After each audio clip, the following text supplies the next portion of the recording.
Hello दोस्तों, good morning, good afternoon, good evening, good night, जो भी आपका टाइम है। आज के वीडियो में हम लोग देखेंगे कि पार्टिकुलर सॉल्यूशन के क्वेश्चन को किस तरह से बने। ये आपका 2 मार्क्स में पूछा हुआ क्वेश्चन है, ठीक है।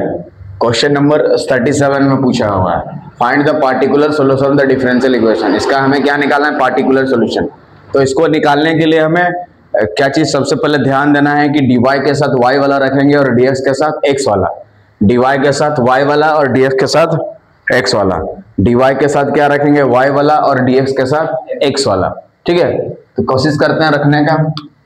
तो हमारे पास जो दिया है उसको लिखेंगे since dy by dx is equal to -4xy²। ये y का पावर 2 की जगह y का पावर 3 भी आपसे पूछ सकता है, y का पावर 4 भी पूछ सकता है क्या। और यहाँ x का पावर जैसे 1 है तो x का पावर 2 भी हो सकता है, -2, -3, x का पावर 6, x का पावर 7, ऐसे कुछ भी हो सकता है।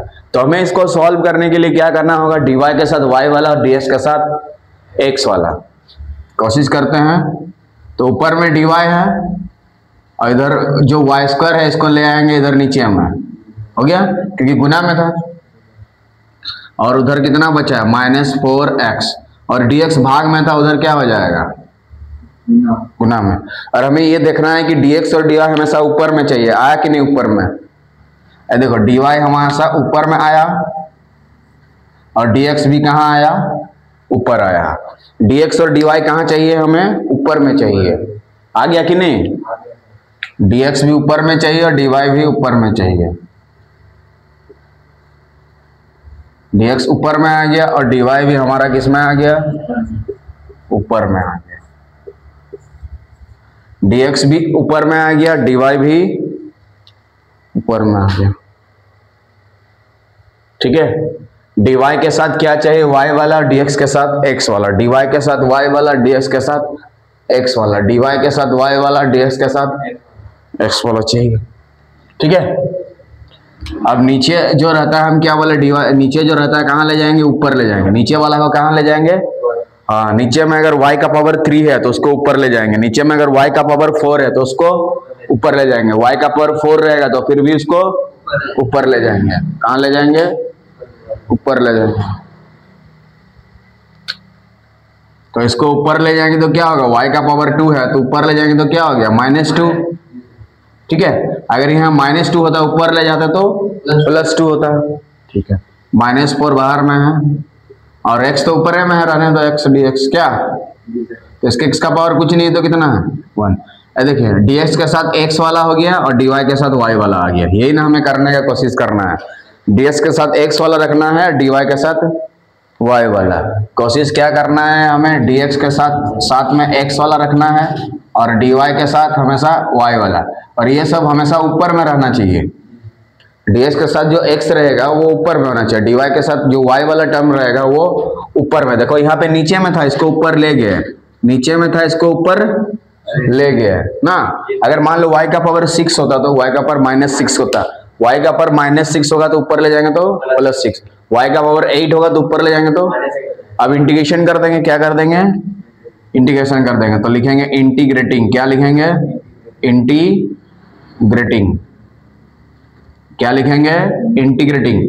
तो इंटीग्रेशन करने से जैसे y का पावर 2 होता है तो 3/3 लिखते हैं। y का पावर 3 होगा तो 4/4 लिखेंगे। y का पावर 5 होगा तो 6/6 लिखेंगे। y का पावर 6 होगा तो 7/7। y का पावर 8 होगा तो 9/9 लिखेंगे, ठीक है।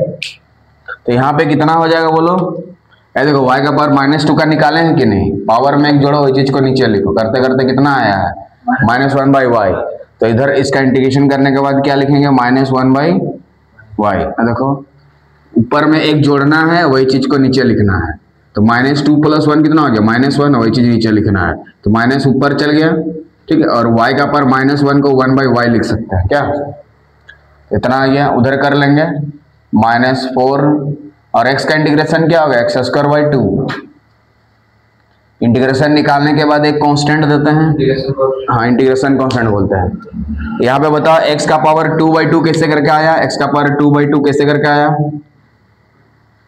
क्योंकि इसके पावर में कितना है? 1, तो 1 में 1 जोड़ देंगे कितना हो जाएगा? 2। और वही चीज को नीचे लिखना है। जो चीज पावर में है वही चीज नीचे में। जो चीज पावर में है वो चीज नीचे में है। क्या ये 2 हम लोग काट सकते हैं?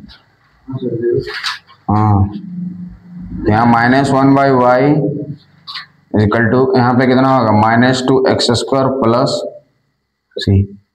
हाँ, ये सॉल्यूशन नहीं निकला अभी तक, ठीक है। इतना दूर लिख लो, कब समझा रहा हूं तब कोई दिक्कत?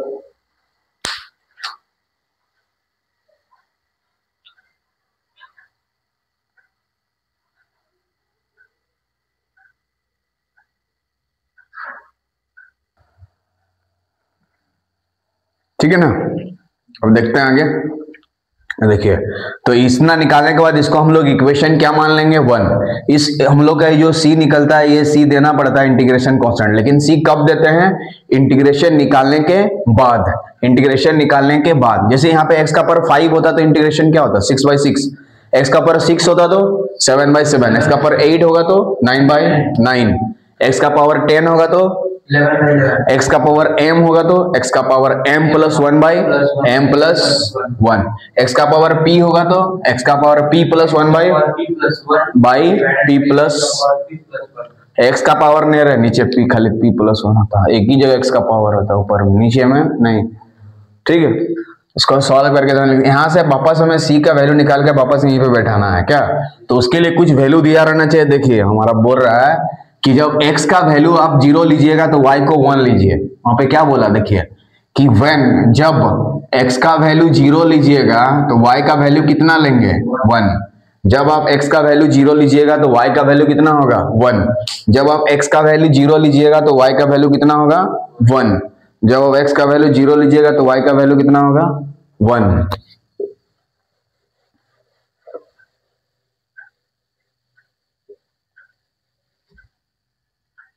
तो लिखेंगे when x बराबर 0, when x बराबर 0, जब x का वैल्यू कितना हो? 0 हो। ठीक है, तो x का वैल्यू 0 मतलब, और y का वैल्यू कितना है? 1। एक ही साथ बैठा देंगे। जब x का वैल्यू 0 तो y का वैल्यू कितना लेंगे बोल रहा है? 1। तो ले लेंगे एक ही साथ में x का वैल्यू 0 और y। तो फ्रॉम 1 से क्या हो जाएगा बताओ? फ्रॉम 1 से, कहां से? 1 से, यहां से। तो y की जगह 1 बैठाना होगा हमें, तो यहाँ कितना होगा? -1/1 इजिकल्स टू -2x², मतलब 0 का क्या करना पड़ेगा? Square plus c। तो 0 का स्क्वायर करेंगे तो कितना होगा? 0, और 0 को किसी के साथ भी गुना करोगे तो 0, और यहाँ कितना है? -1। तो c का वैल्यू कितना आ गया? -1। c का वैल्यू कितना आ गया? -1। तो ये जो वैल्यू निकला c का, वापस कहां पे बैठा देंगे? इक्वेशन 1 में। हाँ, putting the value of c बराबर -1 इन इक्वेशन 1, या फ्रॉम 1 से करके लिख देंगे। कहां से? फ्रॉम 1 से। फ्रॉम 1 से लेफ्ट साइड में क्या है? -1/y, और यहाँ पे -2x², और c की जगह -1 बैठा देंगे। रिक्वायर्ड सॉल्यूशन लिख देंगे। माइनस को कॉमन निकाल के उड़ा भी सकते हैं। तो 1/y बराबर 2x² + 1। ठीक है, तो 1 बराबर यहाँ y × 2x² + 1। रिक्वायर्ड सॉल्यूशन लिख दोगे, यही पार्टिकुलर सॉल्यूशन है। फाइंड द पार्टिकुलर सॉल्यूशन, ये वाला पार्टिकुलर सॉल्यूशन PS।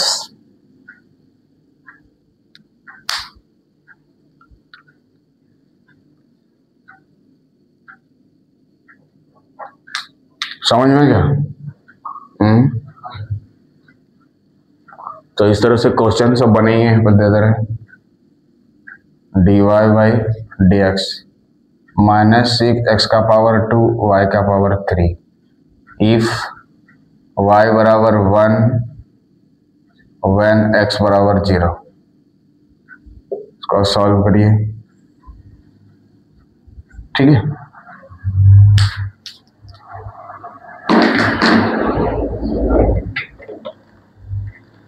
तो इस तरह से हम लोग देखें कि पार्टिकुलर सॉल्यूशन किस तरह से सॉल्व किया जाए। यहाँ पे जो वैल्यू दिया रहेगा यहाँ पे बैठा देंगे, वापस सी का जितना वैल्यू निकलेगा इसी इक्वेशन में बैठा देंगे, वही हमारा पार्टिकुलर सॉल्यूशन बन जाएगा। बनाओ, क्वेश्चन तो दिए हैं।